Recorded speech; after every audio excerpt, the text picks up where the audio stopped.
Stand by, Frank.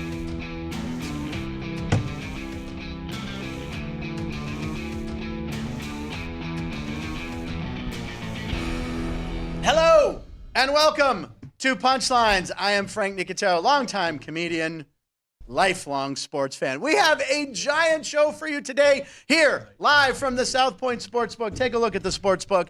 It is packed. If I look that way, all I see is cowboys. There are cowboys all over the hotel. The rodeo's in town, I believe. It's the rodeo. And let me tell you something about the Cowboys. They like to mosey through the lobby. They're not the quickest walkers, you know? I got to print out my script in the business center. I got to get here to do the live show, coming in. And they're just, oh, give me a home where we will roam. They like to just take their time. You know, they got their spurs on. They're jangling. Their kids got the giant hats that have bumped into me 3 times in the past day. But we're glad to have them here because we love the rodeo, and it's going to be awesome. We got to get some rodeo people on the show maybe, right, Ryan? Could be fun. Why not? Hey, that's Ryan McCormick, our producer here on Punchlines.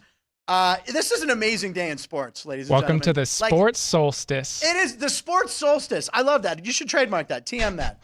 Like Phil Dunphy does on Modern Family with everything. Yeah, he always TM.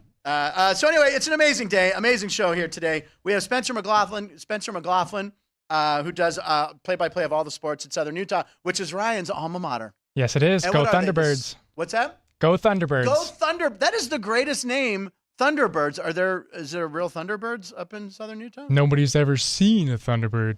Oh, dun dun dun dun. You know what I've seen? Slow-moving cowboys. I've seen that at the South Point. All right. Also later on, hockey nut and sports betting analyst Alex White will be here live in the studio. And me, you, and Alex are doing a parlay on the South Point app. Get the South Point app. You can place your bets right there. We're going to do a parlay on hockey because it's going to be a huge night. We'll get to that. Ryan, because do we have anything to talk about today in sports? Yes, we do. It is a giant show. Every sport is pretty much going on. We're going to start with baseball. Last night, the Rangers win the American League Championship Series. Can you take me high? It's the power, ladies and gentlemen. They're going, baby. It's Creed. Creed did it. And it helped the Vikings, too. So tonight, will we have Creed going against Dancing on My Own, which is the Philly song, Game 7 tonight in the National League, or the song, Arizona's song, which they don't have one. That's why they're not going to win. If I'm giving you a sports betting tip, bet the Phillies because Arizona doesn't have a song, right? No here's anthem a song yet. for Arizona. Well, we're going to try to make the World Series. But Major League Baseball doesn't want to because we're a small market, and they want Dallas and Philly. There you go. So they're not going to make it. It's going to be the Phillies. I lost money on the Phillies last night. Are you shaking your head at my singing? Not at all. I think it's a smash hit. Number 1, top the charts. Yes, Creed, the power of Creed. Speaking of Creed, yes, the Vikings last night, and Kirk Cousins beat the 49ers. You like that? You like that? You like that? Still, by the way, he trademarked that. Didn't Kirk Cousins trademark that? You like that? I think he did. Yeah, Matt Nevert is saying yes. I believe he did. So that's genius by Kirk Cousins, former Washington Commanders quarterback. Are we allowed to say, because he didn't play for the Commanders, he played for the previous name. Are we allowed to say the Redskins? Yeah, the Redskins. Yeah, all right, okay. It's the team history. By the way, I did have a winning You bet like last that? night that I gave out on. There we go. Oh, you like that? Got the video. You threw it in there. Still one of the greatest. That and was it Bart Scott, the Jets? Can't wait. When he knew he had to play. It was Bart Scott? Yeah, it was Bart Scott. Can't wait. I still use that meme all the time. George Kittle's, by the way, over 50.5 yards last night. I know that's your fantasy. Nailed it. Did you win your fantasy matchup? I did. You did. I did. Kittle's help put you over the edge? No, I was safe You for were last so night. safe. You Yeah. didn't even need him. All right, anyway, it was National Tight cherry on Ends top. weekend that he created. I said take over 50.5 receiving yards. I think he had 78 or 79. So I'm 4-0 in my last 4-0 in my last 4 prop bets. That's my tally. But not our bets. What's that? But not our bets. Not our bet. No, I'm 0-2 against you, Ryan. Thank you for reminding me why I've had to wear Chicago Blackhawks sweater and a Golden Knights sweater, which we will see another Golden Knights sweater very shortly. And let's talk about the Golden Knights. Let's talk about the NHL tonight. For the first time ever on a weekday, it's happened before on a weekend, on a weekday, all 32 teams will be in action tonight. 16 NHL games, and ESPN has like a red zone-like approach tonight to the game. They're calling it the Frozen Frenzy. It makes sense in football, right? The red zone, Ryan, the ball crosses the 20, you switch to that game. But in hockey, they're going to every time it crosses the blue line, they're just going to switch. Yeah, that's too much movement. They're going to be jumping around Too like fast. at a House of Pain concert or something. And Alex is going to talk about some hockey with us when we bring out NCAA football tonight. If you want football tonight, you're like, oh, the NFL's done. Well, no, we got Conference USA games. Tuesday We night have football. New Mexico State versus Louisiana Tech. Why does Louisiana Tech mean anything to me? That's where Terry Bradshaw went. The overall pick in the 1970 draft. And Ryan, you're a massive Bears fan. I have told this to Bears fans in the past. They don't believe that this is a true story. Do you realize that the 1970 NFL draft, the number one pick came down to a coin toss between the Pittsburgh Steelers and the Chicago Bears? Did you know that? I did not know it came down to a coin toss. It was a coin toss. So the coin toss, I believe the Steelers called it. They win the toss and they draft Terry Bradshaw and win 4 Super Bowls. Imagine, Ryan, if that goes the other way and the Bears draft Terry Bradshaw and possibly wins. It came down to a coin flip.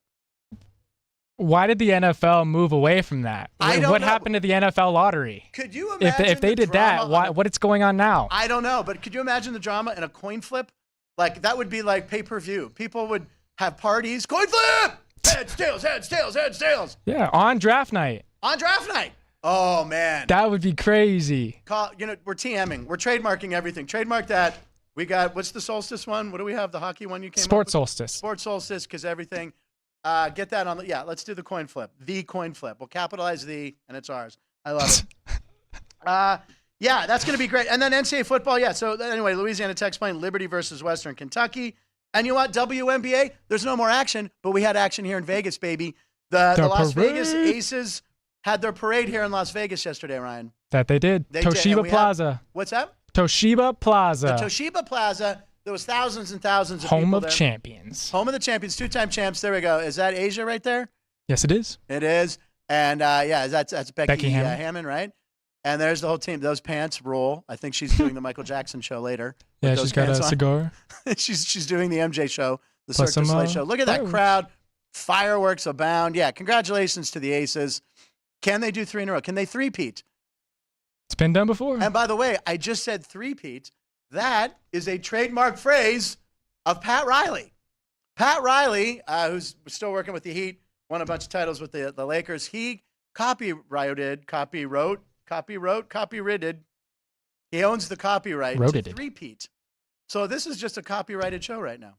And by the way, you can share this show, watch our show, hit the subscribe button. We need the subscribers. We need you to share it. So there you go. Not trademarked, but it's trademarked. But anyway, you can share it. We allow you to share it. Three-peat, you're not allowed to share. So congratulations to the Aces. And by the way, so you want to talk WNBA, let's go right into NBA. Oh, my God, that's right. The NBA tips off tonight.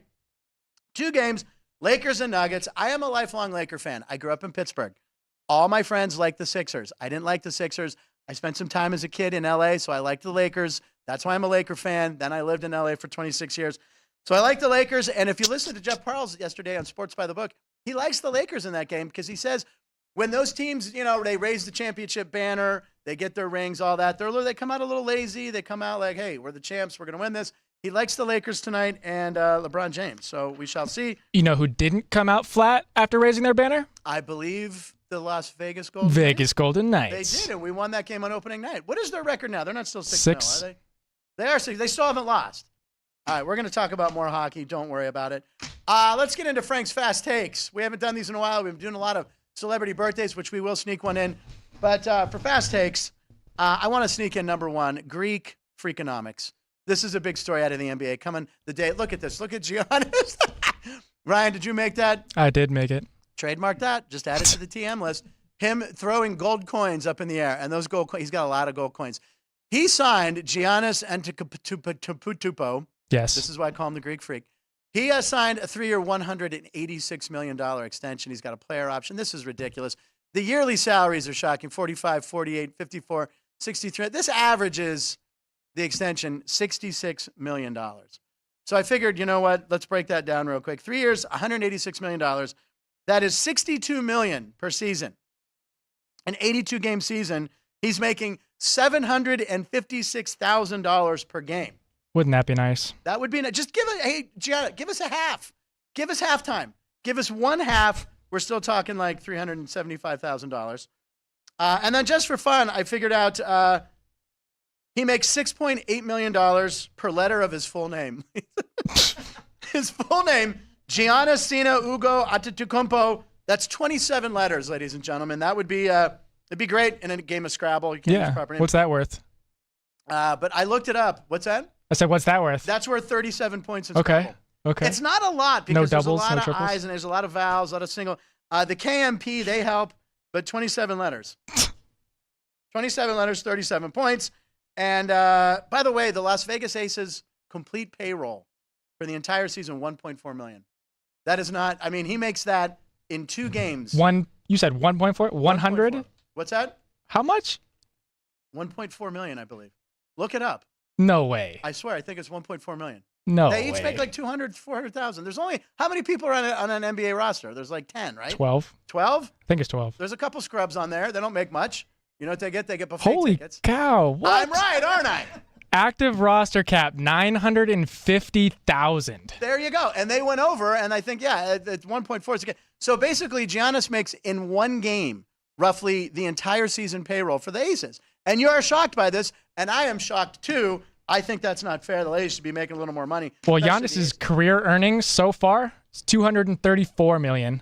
By the end of this contract, his next contract, $461 million. $461 million. So $500 million. Almost $500 million just from an NBA contract. Not talking endorsement deals. Nope. Because I'm sure he's doing local ads in Milwaukee. I'm sure he's done, we have the best cheese here in Wisconsin. But you know what I was saying? So let's take some of that money. Here's my idea for Giannis. If you're watching, I know you're a regular viewer. I know he's subscribed to the show. Why don't you take some of that money and buy every WNBA team a private jet of their own so they don't have to fly commercial? The girls, most of the teams still fly commercial. I think the Liberty is one team doesn't fly commercial. Well, I mean, if the team cap is less than $1 million, you think they have a plane? You would think they'd have a plane instead of putting these poor girls on Southwest. So Giannis, why don't you step up, do something good for the WNBA, get them each a jet. That would be the best PR move that Giannis could possibly do. Well, I mean, all the money the NBA makes is what's Yes! funding the WNBA. Get the girls a plane. Get them a plane so they don't have to say, what'd you get? C-22. Damn it. I meant to log in 24 hours right on the dot. We've all done it with Southwest. Laughs amongst the crew. Tonight, another fast take. Freaking frozen frenzy salami is what I'm calling it, baby. All 32 teams. It's only happened, I think, once before. Dallas Stars are playing my Penguins. Bruins are playing the Blackhawks. And then the last game of the night, the Stanley Cup champions, the Golden Knights, are hosting the Flyers. So it could be a good, bad day for Philly. Do the Phillies go to the World Series earlier in the day? Then the Flyers are going to lose. So Ryan just blew a raspberry. So why don't we have the Phillies win, and then we can have the Flyers lose? Why don't we have both lose? You want Arizona to win over the Phillies? I'm not going to jinx myself, so we're just going to move past Okay, we're going to this. move. It sounds like someone has a future bet or a bet already in place. We'll talk about this tomorrow on the show. The salami. Yeah, there it is, the salami. Now, you guys know I'm fascinated with the Grand Salami. If you're new to gambling, you're watching the show basically just for the entertainment, which there's plenty, as you already know. The Grand Salami is the combined total of goals scored over the whole night of the NHL's games. Now, tonight, as I said, 16 games. The Golden Salami here at the South Point Casino Sportsbook right behind me. Come place the Grand Salami bet right next to me. It's 103.5 goals. That has to be, Chris Andrews, if you're watching, you got to let me know. That has to be the largest Grand Salami in South Point history. I would guess so. 103 goals. They just expanded to 32, so exactly, beforehand right? it was 30. Right, so it's 103.5 goals. So you need 104 goals to win. Guess who's going to be on that? This guy right here. I will be watching every hockey game, cheering for under. goals, right? I'm just cheering for everybody, especially the Penguins, though, against the Dallas Stars. We have a couple other bets on that. All right, a couple more fast takes before we bring in Spencer. Please, somebody check on Mattress Mac. Now, Mattress Mac, we talked about on this show last week. This is the furniture magnet in Houston who wagers all sorts of crazy money on the Astros every year. Last year, he won like $75 million or something ridiculous. He did it again. He does this to offset his thing he does where he gives everyone their money back who buys furniture within a certain parameter of the season. So he lost. He lost, and he was not happy. I think we have some video of Mattress Mac not looking so happy when the Astros were trailing 8-2. There he is. There he is. Everyone in his section, all his employees. He just realized he lost out on a possible, I think he was going for like $43 million. Yeah. With all his bets. He could have won. He didn't lose $43 million, but he could have won $43 million. So no wheelbarrow like he had last year. He actually gave him a wheelbarrow last year. You saw it at the private airport. He's wheeling it out to his private jet. So, poor Mattress Mac. He's worth like over $300 million. He's going to be fine. Okay, last fast take. Saintly speeding. Let's talk about this. New Orleans Saints and Ohio State All-American Chris Olave was arrested for speeding. He was taken into custody. They don't mess around in those parishes down in New Orleans. The speedy receiver was clocked going. It's a 30-mile-hour zone. How fast do you think he was going, Ryan? You might already know. But I know it. Okay, but if you saw that, oh, my God, someone was arrested and taken into custody for speeding, 30-mile-hour zone, you would think triple digits. What would you think, right? Yeah. You'd think 110. He was going 70. Doesn't sound that crazy. Double the limit, 70 to 35. It's double the limit. Yeah, I read 70 to 30. Is it 70 to 35? I think it was at 35. Or at least that's the tweet we have. Okay, but seriously, 70 is not that fast anymore. Cars are built to handle the roads. He was arrested. Yeah, his brother took to social media saying, "Bro was on the way back to the crib from CVS. Ain't none serious." He'd used he used none for like nothing serious. I don't know if because he's the Saints. Yeah, it's very holy. He went with the none. But, I mean, he was speeding back from CVS. Oh, what could have he purchased at CVS that would have him speeding back home? One of those ball bags for Derek Carr. Those nets. Possibly. Or maybe he had a lady friend over. He's a good-looking rich guy, right? Maybe he was one like, of those, I'm running low. I got to run to this. I don't know. He ran the maybe I'll be right back. Runs the pharmacy. I don't know. But he was going 70. He got arrested. I have a feeling this is ridiculous, but any fine for driving. Okay, and by the way, I figured this out. The $200 fine was for driving over 40 miles per hour over the posted speed limit, which means Giannis, with all his money, he could drive 330,000 miles per hour over the speed limit and still be able to pay for the ticket. That's Fast Takes. That's the math right there. All right. that math calculates. Celebrity birthday, by the way, we'll talk about in hockey because he has hockey affiliations. But let's get my man Spencer. I've never met this gentleman. I've heard nothing. My man Spencer. My man Spencer. It's your man Spencer because he does all the games at your alma mater, Southern Utah. Yes, he does. Oh, I got to put my headphones on. Let's go headphones. Here we go. Ladies and gentlemen, he does play-by-play for all the student athletics at the University of Southern Utah. He's host of the Locked In Pac-12 podcast and his own podcast, Locked On the Ducks, because he's a big Oregon Ducks fan, which we'll talk about. That's on the Super West Sports Network. Ladies and gentlemen, it's Spencer McLaughlin. Spencer, there he is. Hey, how you guys doing? Good to be on with you. You had it right the first time, by the way. Locked On, not locked in. Locked On Pac-12, Locked On Ducks. But you know what? We literally haven't met before this moment. I can forgive bad handwriting in the first meeting. Like, it's all good. That's what happened. My penmanship is the worst. You know, when I went to the grade school, they would grade everything on 1s, 2s, and 3s. When I went to this school, I would get straight ones and then a big 3 for penmanship. And I'm like, well, I guess maybe I'll be a doctor. Maybe I'll write prescriptions. Yeah, you would think so. You would think, but I ended up doing comedy and watching sports my whole life. And that's what you do, man. You do all the play-by-play sports for Southern Utah. Run down the list. Right. Run down the list of what you do.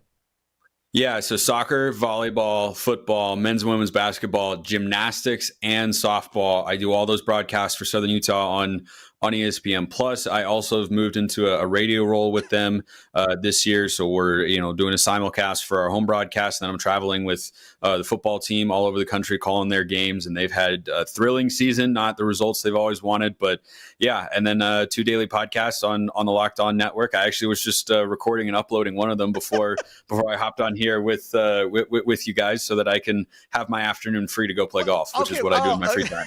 I was just going to say, what do you do with the little bit of free time that you seem to have? You play golf. There you go. Yeah, it's golf. It's golf. It's golf and more golf. Like basically, I get up there. The only 2 things that get me out of bed in the morning are work and golf. That's it. I love it. There's nothing else. There's nothing else that I leave bed for, unless maybe I'm traveling to go on vacation. But otherwise, I'm a homebody until I go to the broadcast booth or hit the links. And what's your handicap?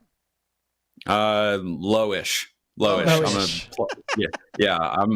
I've been playing pretty well recently. I'm down to a +1, which sucks because a buddy of mine, or a friend of mine who I play, just a friendly match against every week. We're playing together in St. George on Friday, and I think I'm going to have to give him more shots than usual, which means I just have to play a little bit better. But yeah, I play a good amount of golf, and I don't do much else other than work and golf. Those are kind of the 2 things that I do to keep myself busy. It's not bad. Every guy watching the show is like, I want this guy's life. Ask me. I'm going to set me up for a joke here. Ask me what my handicap is. What is your handicap, sir? My golf clubs. Yes, ladies and gentlemen. It's the oldest Shecky Green joke in the world. My golf clubs. All right, that's my handicap. What's your favorite of the sports to call? Do you have a favorite?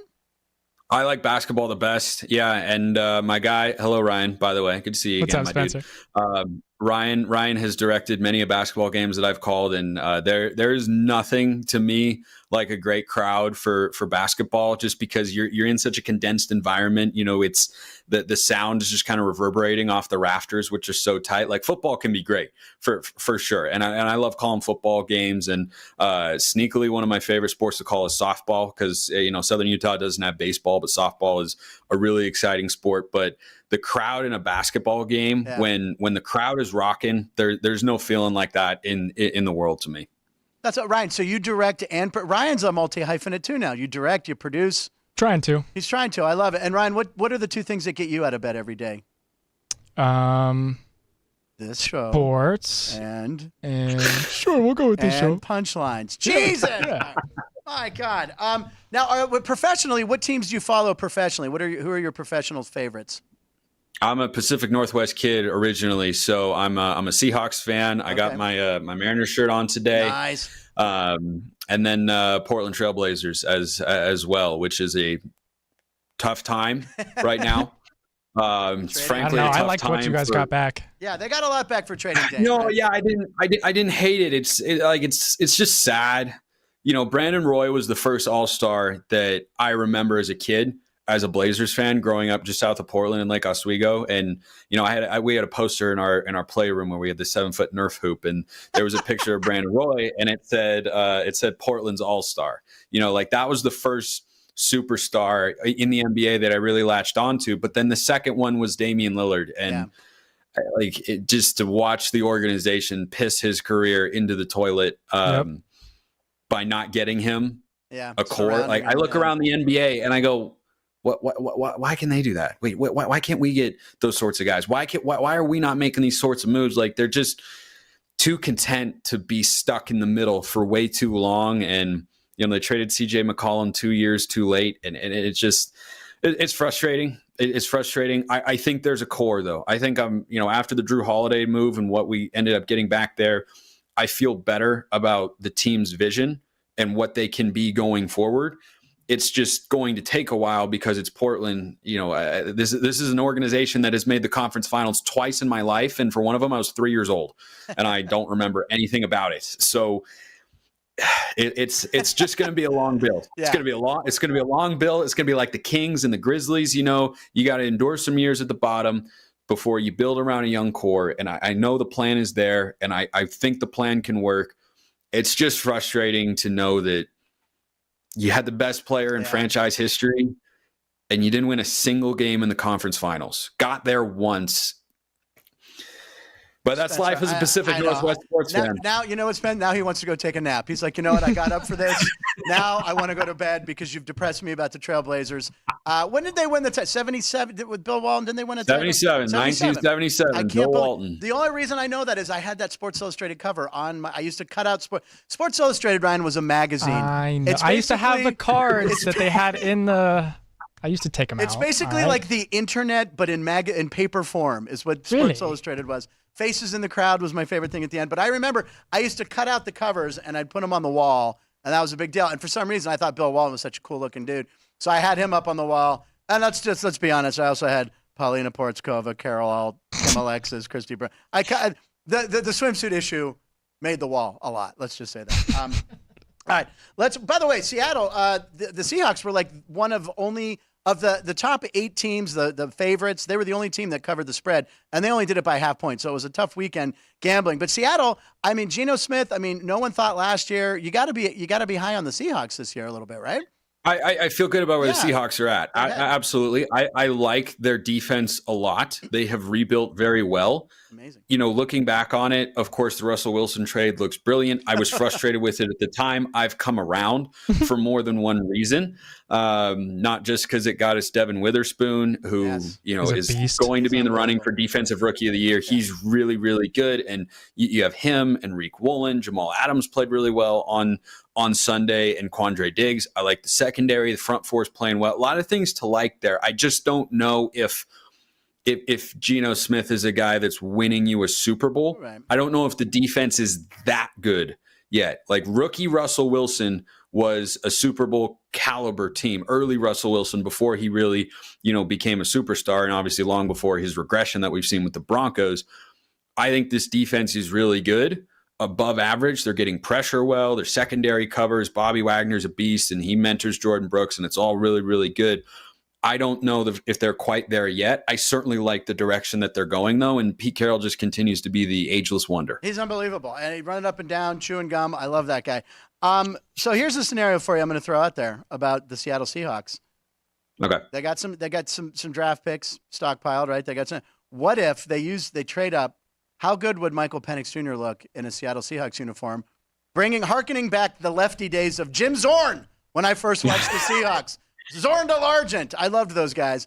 I don't know, because Geno only signed a 2-year. It's a short deal. They kind of knew it was a two or 3 year deal. Right? They know he's not long term, but he can get them to where they need to go. But then you bring in someone maybe Tudor. I don't know. I just think Penix, he could just go across town, right? Or it's a short drive. Yeah. So I think there's a lot of appeal in that sort of pick. I don't know if they've got enough capital to trade up and get one of these quarterbacks. However, not everyone that's drafting high is going to take a quarterback, and someone might want to trade down. I think that's an intriguing option, to say the least, with the number of NFL guys that you have in there. Obviously, covering the Pac-12, I know how good Michael Penix is. I've seen it for the last couple of years more than a lot of the country, frankly. It's why he flew under the radar as a Heisman candidate a season ago. Here's my thing with Penix. He is not a guy that can succeed if he doesn't have a good offensive line. Look at his numbers at Indiana. He was running for his life. He got injured a couple times. Good point. Look at his numbers at Washington. NFL offensive lineman, above average on PFF offensive lineman each of the last couple of years. He's not under pressure a lot. On Saturday night, when Arizona State was able to get a lot of pressure, he really struggled. He's not a guy who makes plays outside the pocket. I think that the natural comparison for him is Tua Tagovailoa, and it's a perfect comparison. If you put him in an environment run by Brian Flores and a non-offensively driven team, it doesn't look so good. Yeah. You put him with Mike McDaniel, it looks really good, Pro Bowl caliber. I think the comparison is apt. Neither guy's a statue, but neither guy is mobile. You need a good offensive line and a good scheme, and the ball placement and accuracy is crazy, crazy good. I don't know if the Seahawks offensive line right now is at the level that I think Penix would need to have success. Interesting. Yeah, I don't think it's there. They've got 2 young tackles, one of whom, Lucas, out of Washington State, is working his way back from injury. I'm not sure how long he'll be out. Charles Cross was back this week. The offensive line is barely doing enough right now. I think they grade bottom 5 in the NFL. They're playing a little bit better than that. But at this point in time, I don't think, even though the geography's there and those stadiums are, 20 minutes apart, I don't know that is a perfect fit unless you can go find a Pro Bowl center. Okay, I think that's what you need, is to have a better offensive line, because it's been a revolving door, a lot of injuries, and just kind of a lot of average play. I love it. You nailed that right on the head. And by the way, show 12, first person to use the word apt. I love it. Way to go, Spencer. Your vocabulary is impressive. I like it. So, Ryan, you guys know each other. Do you have any questions for your buddy here, Spencer? We'll get into the Pac-12 next, but so Spencer and I have had a extensive conversation on the college football playoff expansion. All right. Oh, yes. Spencer is a believer that the playoff should only be 4 teams. Ooh. Yeah, I like the insanity of 12. You like 4, but there's always, I think you need more than 4, maybe less than 12. That's the only way his Ducks are going to get in. Oh man, he's coming after the Ducks now. I mean, we've made the playoff in the national championship game when there was a 4-team playoff, and when there was only a 2-team playoff essentially in the BCS. I would go back to the BCS before I advocated for a 12-team playoff. It is tearing at the very fabric of what makes college football such a fantastic sport.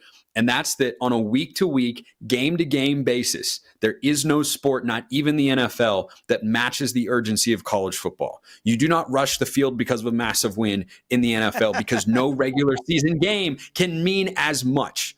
When you lose one game in college football, you are on the clock. Oregon lost to Washington. They're on the clock. Next loss, you're not in the playoff. You can make the argument for an individual fan base. I could come on here and say, as an Oregon fan, it'd be great. Oregon will have more access to the playoff. Well, so will everybody else.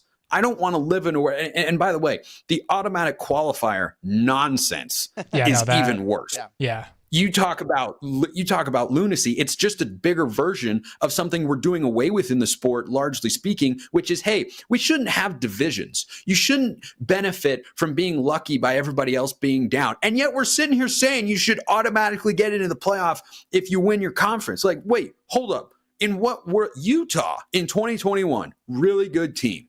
They ended the year 10-3 after they beat my Ducks in Las Vegas in the Pac-12 championship game. I was there. Utah fans were the most wonderful to be around as I watched my team get obliterated in front of my very eye. It was as fun as it could have been. I don't want to live in a world in which a three-loss team has a chance to play for the national championship. I hate that. But guess what? As we consolidate these conferences, that's what's going to happen. And there are problems in college football. I'm not sitting here saying, oh, nothing needs to change. No, scheduling is a major, major issue. But the week-to-week urgency is so much greater. I would miss watching 3 Seahawks games before I missed watching 1 Oregon game. And I love the Seahawks. I have my whole life. But there is no set. When we lost week 1 to the Rams, it wasn't a great feeling. It does not come even remotely close to the feeling of a loss that Oregon took against Washington, because you lost to a rival, and rivalries are more intense in college football. And you lost, and you look at their schedule now and say, well, you have to win out. Oregon's capable of winning out. Yes. They can absolutely do that. It's not a guarantee, but that broadly speaking, for the health of the sport, is not a change that I see as being necessary to introduce in order to improve it. Right? Like baseball, for instance. I like the pitch clock. Yeah. I'm usually a traditionalist, but I like the pitch clock. Yeah, I love it. Because it gives it more of a rhythm and a flow. And there are contrasting arguments here that I'm introducing, but allow me to explain. College football is undergoing these big changes, and to the outside casual fan, it might make it more exciting. Well, more teams can make the playoff. You have more games that have national championship implications in bowl season and everything like that, which is true. But college football does not have a television ratings and money problem. Baseball did, and the numbers have gotten better. Yeah. So appealing to casuals is not something I'm a fan of unless it is necessary for the overall health and well-being of the sport. And baseball needed to modernize itself to get more casual people into the stadium and watching on television. And I think the changes have done that. Yeah, in college football, you had no such issue. You had no problem. The ratings were doing nothing but going up. We didn't need a 12-team playoff to get $1 billion media rights contract in the Big Ten and close to $1 billion in the SEC. It was already great, and you're just tearing at the fabric of what has made the sport great, which is when a team loses, it means more than in any other sport, and I lament that loss. There are benefits to it. I'm not denying that. The negatives far outweigh them in my view. All right, but Spencer, are you passionate about this topic? Dude, your reasoning is amazing. Let's talk some Pac-12 stuff real quick here. You were talking about the Ducks versus Utah. That's a big game on Fox at 12:30 on Saturday. Right now, I see Oregon minus 6.5. You're a Ducks fan. You do the Ducks podcast. What uniforms are they wearing? Do we know in advance yet? Do we know which? No, we don't know. Uniforms? We don't know yet. They usually drop them on Wednesday, and it's going to be hard to top last week. Those were so cool. Last week for me is a top 5 uniform all time. Unbelievable. Those were so wicked. I love those. Ryan, if you can get a picture of that up, they would be great. All right, so what do you want to talk? What do you think? Oregon, Utah minus 6.5. We want to talk a gambling angle here. So you probably think the Ducks are going to win, but can they cover the 6.5? They can cover the 6.5. Here's what's interesting about this line from what I've seen. I don't know if you noticed, but it opened at Oregon minus 5. Mm-hmm. So Vegas thinks it's kind of in that sort of range. Yeah. Early money, in my experience, tends to be public money, and late money tends to be sharp money. And I look at that line and think that Oregon, who has been very impressive this year, is arguably the most complete team in the Pac-12. I think that has a lot of public confidence right now. Justifiably so. And I think it's the public that has moved the line from 5 to 6.5, at least at Caesars. That's what they list in the ESPN app. It opened Oregon minus 5. Actually, last I checked, I saw it was Oregon minus 7. Oh, I haven't if seen that 7. goes over, if that goes over a touchdown, look, I'm confident in Oregon's ability to win this football game because Cam Rising isn't on the other side, though Bryson Barnes is solid. I struggle giving up over a touchdown to Kyle Whittingham at home. That's tough. If you got that number at 5, that's okay. But banking on Oregon to win by 2 scores, even against a Cam Rising-less Utah team, I think is really, really tough. So from a gambling standpoint, I would wait and see what the line does. Under a touchdown, I lean Oregon. Over a touchdown, I would lean towards Utah. I think there's a really solid chance with the Utes defense and the way that they are just such a well-coached and well-schemed football team. I think there's a good chance this game ends in like the kind of 30-24 range, 28-23, like something like that, where Utah tries to kill the clock a bit, but Oregon's going to be able to score points. And I like where the Ducks offense is at. It's extremely well balanced. But if that line goes to 7.5, boy, it's hard to not like Kyle Whittingham at home. Great stat for you guys. Utah, with fans in the stands, hasn't lost a home game since 2018. Oh my God, and then the guy with the BB initials. The guy's never lost. He's never lost. Bryson Barnes has never lost a college football game as a starting quarterback. A lot of factors to help out Utah on that one. We have Alex White here. Alex is going to be on right after you're done here, but she's a big Pac-12 fan as well, so she wants to say hi and has something she wants to talk about. Go for it. Hi, Spencer. So last week I gave out the over for the Utah USC. I can't hear. We can't. Her mic's not on, I don't think. Do I get to blame Ryan for something again? That was my favorite. That was my favorite pastime during the Southern Utah games. You could hear her through your. Blame it on Lee. Well, here, talking. Okay. All right. Well, just gonna switch mics. Okay, here we go. Hi, Spencer. Okay, there we go. Hi. Last week I gave out the over for the Utah USC game. I said there was no way Utah was going to get shut out. I know last year they beat USC twice. I thought we were going to see a better Caleb Williams from USC. I was not expecting them to get the upset over USC. What do you think about this total, 48.5? I know Oregon's defense is a lot better than USC's. Yeah, I that's a tough number because here's the thing. Utah has clearly found something running the football with Sione Vaki in the Wildcat, and Barnes did enough last week. I do kind of lean towards the under there, just barely. I think it's close, but here's the thing. Bryson Barnes at home, I expect him to be better than what the Utah offense was able to do at Oregon State. But that game and the UCLA game, I struggle to get out of my head. And I think that UCLA's defense is really, really good. But Oregon's defense has also been good this season. And I don't think that Barnes is someone who is going to light them up the way Cam Ward did last week. And even Cameron Ward, who was absolutely dialed in the zone. He was making big-time NFL throws. He went for 435 yards, and Oregon didn't turn him over and needed an 8-point play at the end of the game, essentially, with less than a minute to go, to put up 24 points. So I think that's the range that Utah is kind of looking at here. A year ago, Cam Rising on the road at Autzen Stadium, to be fair, put up 17 on an Oregon defense. Actually, the offense only scored 10. Oregon gifted them one with this dumb trick play that backfired into a touchdown. But I remember that.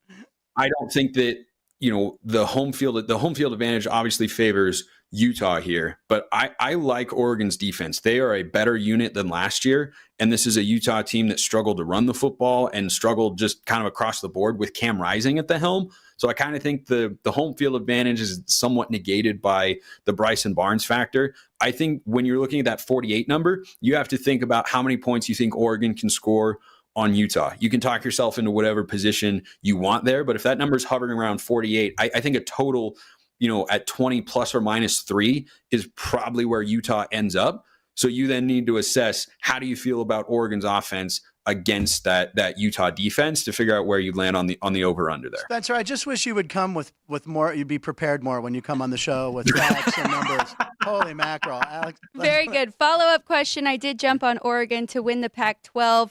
How do you see them running the table here, and who do you think will be their biggest challenge? I think their biggest challenge is either Utah or Oregon State. It's certainly not USC. I think the Ducks right now are an 8.5-point favorite as a look-ahead line. And if the Ducks win by 2 scores against Utah, that could go up even further. I think it's far more likely that they go 5-0 down the stretch than it is for them to go 3-2 and end up 9-3 in the regular season as they did last year. They play 4 of their final 6 at home, including last week against Washington State. So now 3 of their final 5. So they've got Cal at home, USC at home, and Oregon State at home. They're certainly capable of winning all of those games. Oregon State's a really good team. Tough to not like the Ducks at Autzen Stadium, though, especially given how the Civil War went a season ago. I think Oregon, definitely controls their own path to get there. And if they play the way they're capable of every week, 5-0 is very much in the cards. And then who they're facing in that game, right now you'd say it'd be Washington in a rematch, which they're certainly capable of winning. But Washington still has to play at USC, have to play Utah, and have to play at Oregon State, and have to play Washington State. And then, a rivalry game, anything could happen. So I think it's a pretty solid bet. What sort of value did you get odds-wise on Oregon to win the Pac-12? I got plus 290. Plus 290. Wow. Yeah, that's not bad. Yeah. I think that's pretty solid, because those odds probably come down if they win their next 3 games, which they will be favored to do. They'll be favored to win each of their next 5. Once they win a couple, I bet you that comes down. So I think that's a pretty solid bet. Excellent job. Hey, honestly, Spencer, you kicked ass. That was unbelievable. You know your stuff. This is why you do podcasts on the Pac-12. RIP Pac-12. I grew up a UCLA fan, so I'm going to miss the Pac-12. I know. And your other one, so just give us the name of your 2 podcasts, because I need the information. Locked on Pac-12 and Locked on Ducks are on YouTube and wherever you get your podcasts, Monday through Friday all the time. But yeah, fun to be on with you guys. Thanks, Ryan, for the invite, man. You did an excellent job. Spencer. Last thing I'm going to ask you, 5 seconds. Favorite sports movie of all time? Go. Moneyball. Moneyball. There we that go. Was on Ryan's there we list go. Too. Good choice. I love it. Spencer, you will be back, I hope. Outstanding job. We're going to be here with Alex White. When we come back after the break, we're going to talk Frozen Frenzy and the Grand Salami. We'll be right back.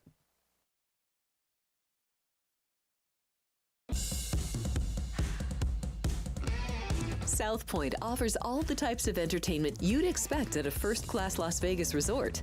Did you know our 400-seat showroom is one of Las Vegas's top destinations for live entertainment? Enjoy live performances by classic Vegas entertainers, bands, and today's hottest comedians, plus a rock and dance floor. You can also enjoy live entertainment at the Grand View Lounge, where you'll feel all the vibes of old Las Vegas. Enjoy the music, and if you love to laugh, don't miss The Dirty at 12:30, our very own free comedy show, every Friday night at 12:30 a.m. in the Grand View Lounge. The Dirty is 100% free, so arrive early.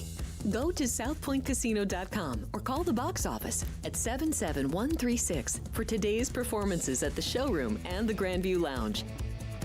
When you're ready for your favorite cocktail, stop in and unwind at one of our 7 specialty lounges. There's a bar around every corner, because you're in Vegas, baby. South Point Casino has plenty of attractions for the whole family. Catch a movie. Our 16-screen movie theater includes 2 XD Extreme screens for the ultimate in viewing, sound, and luxury. After the show, treat the family to a variety of treats at our old-fashioned ice cream parlor, Kate's Corner. We scoop up a variety of creamy concoctions, including smoothies, hand-dipped cones, milkshakes, malts, sodas, and sundaes. At Kate's, there's something for everyone. And if you still got time to spare, our bowling center might be right up your alley. Voted Best of Las Vegas, it's a great place for friends and family fun. 64 lanes, a pro shop, snack bar, and arcade. And while the kids are bowling, you can play slots and sip on a drink in the Alley Cat Lounge while overlooking the lanes. For our more serious and professional bowlers, the South Point is also home to a separate tournament bowling plaza.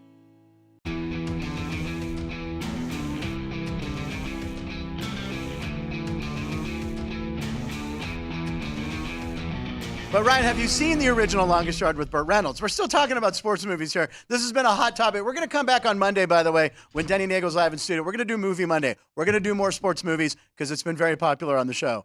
The Longest Yard, you're going the Sandler version, which he was trained to be a good quarterback, Adam Sandler, by Sean Salisbury, who was on the show last week. Sean was the technical advisor on that.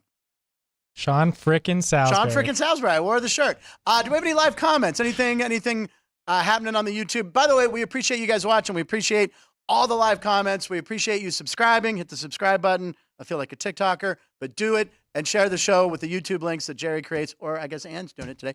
Any comments? What do we got going? Well, we're missing Girl Genius NYC. Oh, my God. I hope she's okay. Jerry's chimed in. He said, "Go Ducks." Okay. Jerry, who works here. Yes. Oh, he's trying Yes, to. our guy Jerry on his day off, chiming in, watching the So video. you got to give him a day off. All right. Yeah. And then Paul and Bob Dell had some good back and forth. Good back and forth. Yeah, Bob likes your jacket.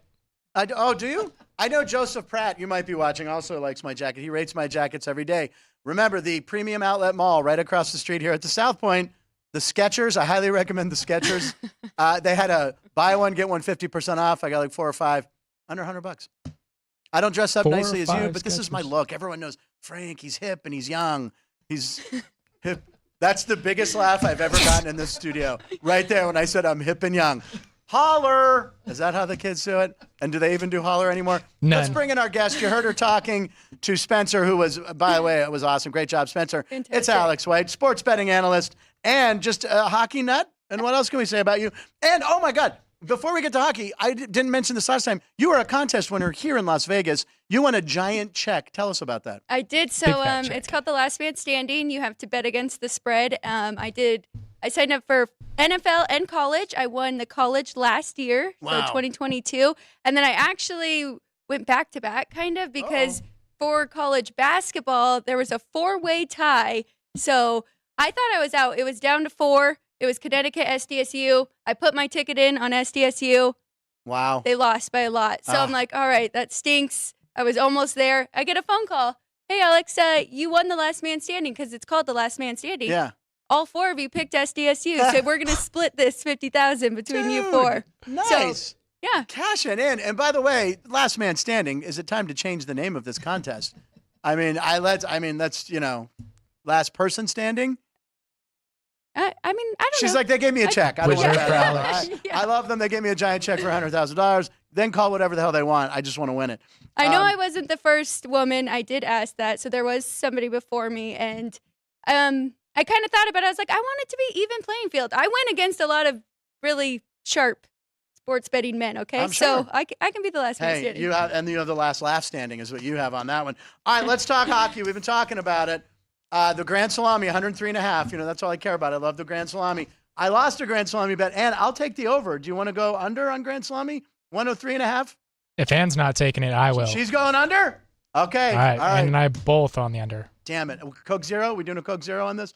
We wager Coke Zeros around here. All right, so let's talk hockey. I know this is a big day. You're super excited for this. It's going to be all day hockey. I am very excited. I'm a big fan of Red Zone. I watch it every Yes. Sunday because I don't have a million TVs like some people, so I've got 2, and one of them has got Chris Red Andrews, Zone. right. Every week. So I'm excited to see what they do with hockey and to have every team playing. It's just going to be so much Well, fun. we're in the hands of John Butchergrass, and he's the best. I love Butch. He's great, so he's going to do a great job. I'm excited to watch it, too. But let's talk about South Point Lions. Let's talk about picks. And Ryan and Alex and I are going to do a parlay that I'm going to place on the South Point Sportsbook app. We're going to let you know. Oh, I just turned on my light. Look at, I'm in a Taylor Swift show now. Woo, Taylor, shake it off. All right, this happens. See, I'm hip and young. How do I turn this flashlight off? All right, let's talk hockey. What do you like tonight, Alex? Okay, so I failed this a little bit. Some of the lines have moved. So from now on, I'm going to tweet out Monday night once the lines come out what I like. Okay. We can retweet it and put it out there. So then we can talk about it, and then people know that I'm legit. But And what's your Twitter handle, by the way? It is Alex White with 2 E's. 2 E's. Okay. Yeah, Okay. because if you do 1 E, I tagged you in something, and it's some guy who's like a male model in like a jacket. And I looked at it, I'm like, that doesn't look like Alex White. So I know this is going to be surprising, but there's a lot of Alex Whites I out would there. say it sounds like a common name. All right, let's hear some numbers. Let's hear what you got for us. All right, so Dallas Stars and Pittsburgh Pittsburgh Pirates. Penguins. All right. Okay, I wrote Pirates. I'm still on baseball mode. Okay, I like under 6.5 here. We know Jake Ottinger is one of my favorite goalies. I think he is one of the best in the league. The Stars are 3-1 to the under. They have been fantastic on 5-on-5, only allowed 4 goals, and they've been even better shorthanded. No power play goals yet this year. So we are going under 6.5. I think it has moved to 6, but South Point, Right Okay, here, right. still has 6.5. If you like my play, you can go bet it here. I Yep, think 6.5 for minus 130. 6.5 for minus 130. It's get the South Point app. You don't even have to leave your couch. You can be like Spencer. You can just roll out of bed, play golf, and bet on the South Point app. All right, so there you go. You like the under in the Stars Penguins game, which is a 4:30 puck drop. Penguins at home are underdogs. We'll get to that in a minute. Yes, All right, we will. what else? So you're not going to like my next two Oh, because they're damn. both unders as well. And I know you're on the over for the grand Because I'm a salami. casual fan. I'm an idiot with a pen and a phone. I don't crunch numbers. I just go score, score, score. Maybe the other games can get you there. But Right. Colorado at New York taking on the Islanders. I also like this under. I got under 6 in this one. See, I like Ryan the over. and I are a little bit on different sides for this one. But, I mean, both of these teams, if you watch them, they both play really good defense, and they have been Really good lower goalies. in the goal scoring. But They have good goalies. they do have good but goalies. Both can score. I'd like the over only if the Islanders back up. Sorokin? Yep. It looks Yeah. like it is him. Yeah, if it is him, I like the over. So you're kind of counting on the Avs to score a lot in this one. Yep, at least 4. I'm counting on everyone to score with the grand salami at 103.5. All right, continue, Alex. I apologize. No, you're okay. I think I have one more under. No, I think that's it. So we can move on to our parlay. Okay, so the three of us are going to put $10 in each. Yep, $30 parlay, $30 parlay. 3 leg. All right, Alex, who's your leg of this parlay? All right. So I had a couple I was going back and forth from because I do like Edmonton tonight at Minnesota. They don't have Fleury in. They have their backup goalie. So Edmonton, even money. I know McDavid is out, but I'm not going to put that on the parlay because I am wearing a Golden Knights. You're wearing a golden. Oh, and that's the Sweater, last game of right? the night. Yeah, It's a sweater. I not like a the jersey. white. It's a sweater. And I like the white, and you wore it because it's Frozen. Alex. Frozen Frenzy. It's ice. White. Very What's good. that? It's white. So I am Alex going White. to throw in for Alex us White. Oh, three. sorry, yes. I am going to throw in the puck line, which is, I think, plus 105. We'll have to check that on the South Point app. VGK minus 1.5. Yes. I see plus 120. Nice. Whoa, even nicer. So there you go. So- All right. So again, we're wagering $30 of our hard-earned punchline cash, ladies and gentlemen. The first leg from Alex is the Golden Knights plus 120. Have to win by 2 Minus goals. 1.5. Yeah. Yeah. Okay. Next up, the 2-0 hockey better against me. We're not going against me. We're working as a team here. We Okay. are working as a team here. Going as a team. Are you going with the Chicago game or are you staying away from your No, Blackhawks? Just- I will. I don't bet with my heart. In yeah, this I know. case. That's all I do. So that's why. I will take the under in the San Jose Sharks and Florida Panthers game. Is that 6.5? The under is plus 105. Okay, so we have the under. And I don't think there's any real drama here. I don't think I'm really building to anything who I'm going to take. I'm going to take the Penguins as a home dog. I have to. What do you have them right now? What's the current South? Do you have the South Point? Plus line? 105. So Minus we got 105. 3 All right. plus monies on the parlay. Yep. Yes. I mean, come on. We got to do this. We're doing this parlay. We're going to do it here at the South. There's the South Point right there, ladies and gentlemen, right there. There's the sports book right behind us. There's the hot. You can come get a hot dog for $1.50. You find a better hot dog for $1.50. Costco, it's good. This is better. Chicago style. Boom. Then Whatever that you line want. is usually 10 deep. It's amazing, but they move fast. So this hockey. So what's your plan for the hockey? Are you going home? Are you watching hockey? Are you going to be Tonight? all day? Yeah. What are you doing? Well, I mean, yeah, 16 games. You can watch 13 of them just on the ESPN Plus, whatever, Puck Pass. Puck pass. But yeah, good night, the sports solstice. But there's everything. the sports solstice. There's also a baseball game. Now, see, I'm a baseball guy. Game 7. More than hockey. Phillies. And again, pitching for Arizona, the guy whose name I've teased all week, Pafat. Fat. Pafat. Change your name if you're going to be in the. By the way, when Change your name. he joined the team, and the guy in the clubhouse is like, seriously, this is how I'm sewing this on this guy's jersey. Pfaaadt. Hey, at least you spelled it correctly. I did spell it right. It's the Scrabble background in me. By the way, I'm Frank Nicotero at Words with Friends. Come at me. Oh, yeah. Your Words phone with- has actually gone off before because you've got a word. I get Words with Friends because that's all I do. That is my zen. You know how Spencer gets up to play golf and watch sport? I get up to do this show and play Words with Friends. It's at Frank Nicotero. I got 6,000 wins. How'd you feel last night with the Astros being knocked out? Yeah, you know, I was thrilled. I mean, again, love Dusty Baker, hate the Astros, want them out. Come on. Plus, who doesn't want to see Texas in there? The Rangers. My dad always liked the Rangers. I liked Richie Zisk and Al Oliver, who played for the Pirates and then went over there. And plus, if they wear the powder blues and the Phillies make it, we got powder blue, and we got Creed blasting. Come on. I had the Phillies last night. I'll be honest. The Phillies at home.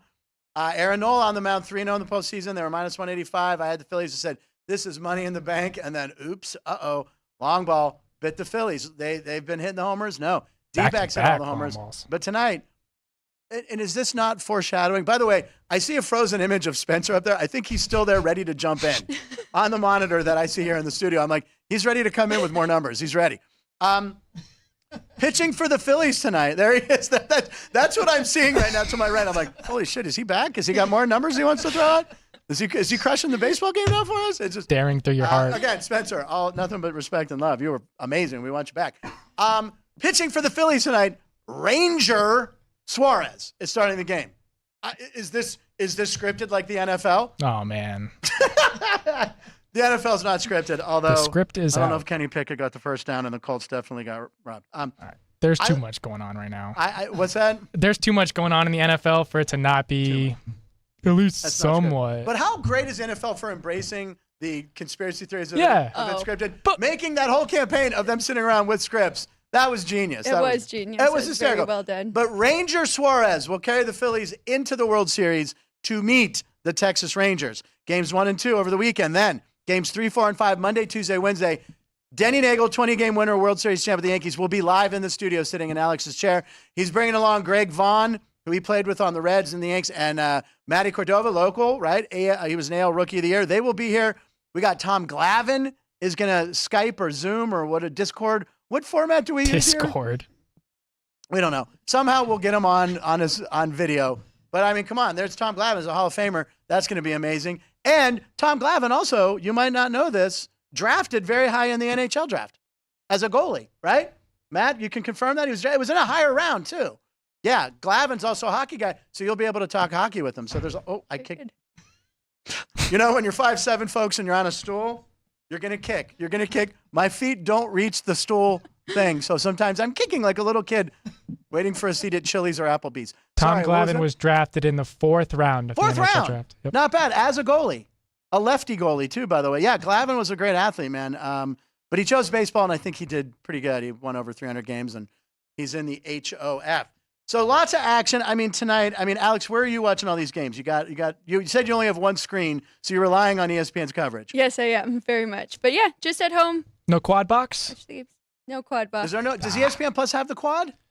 I don't think ESPN does. Just YouTube. By the way, YouTube, shout out to YouTube for killing it with the NFL coverage and the quad box. Yeah, just let us pick the games. Let us pick the quad box. I know Jeff and I were talking about this. You know, it's like every weekend I'm like, okay, there's 3 of the pieces. No, I don't want that. I don't want Chicago game. Oh, sorry, Chicago. Man. I want the Chicago game. My first thought was the Steelers. Ask your dad about the Terry Bradshaw coin flip. See if he knows anything about Terry Bradshaw. Could have been a bear to a coin flip. Oh, well. It's pretty amazing. Tomorrow on the show, I'm very excited. Melissa Peterman. I've worked with Melissa many times. Alex is a big Melissa Peterman fan. She's hysterical. She's from Minnesota. She's going to be very excited to talk about the Vikings.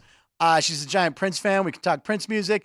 We can talk about her new game show, Person, Place, or Thing, which airs syndicated on TV. I'm not sure of the time here in Vegas, but I'll find out. She's been on Reba. She was Reba's sidekick. She's on Young Sheldon. She's going to be phenomenal tomorrow, Melissa Peterman. We have all sorts of great guests coming up. But again, I just want to say, South Point app. The parlay tonight, I have the Penguins. Penguins underdogs at home. Alex is taking the Knights. On the puck line. Plus money on the puck line. And Ryan is taking the under of what game? Sharks-Panthers. Sharks-Panthers. Sharks are 0-4-1. They've looked gross in every game this year. They've what? They've looked gross. Like just They've awful. looked gross. All right, Spencer, what do you think of that? Like Did they look gross? There's the frozen image of Spencer. Yeah, he got it. All right. I bet you right now he would jump in. That's actually the look that he would give me. In. That guy's amazing. All right, listen. We appreciate you guys watching. I know I say this all the time. Make sure you subscribe. Any last-minute live comments about my jacket or anything, maybe sports movies? What do we got? Nope. Just Super Bowl 40. The Seahawks. Looks great. That was against the Steelers, by the way, I believe. The Steelers won that game. My friend Christian Hansen, who's probably watching, if he's not watching Matt Houston right now, very bitter about that. There was a holding cut. Was Hasselbeck through the – look, we had 2 big plays. Hines Ward on the flea flicker from Antoine Randall And Willie Parker, fast Willie Parker, broke like an 80-yard run. You need big plays to win the Super Bowl. Seahawks didn't do it, but we did it today. Big plays all day, all the sports. Frenzy, Salami, Melissa Peterman tomorrow. Alex White, thank you. Spencer McLaughlin and Giannis Adetokounmpo. Congratulations on that big contract. Ryan, thank you for being here as always. We're going to come back flush with cash on our parlay. Thank you for watching Punchlines. I'm Frank Nicotero. Lines live in Nevada every show.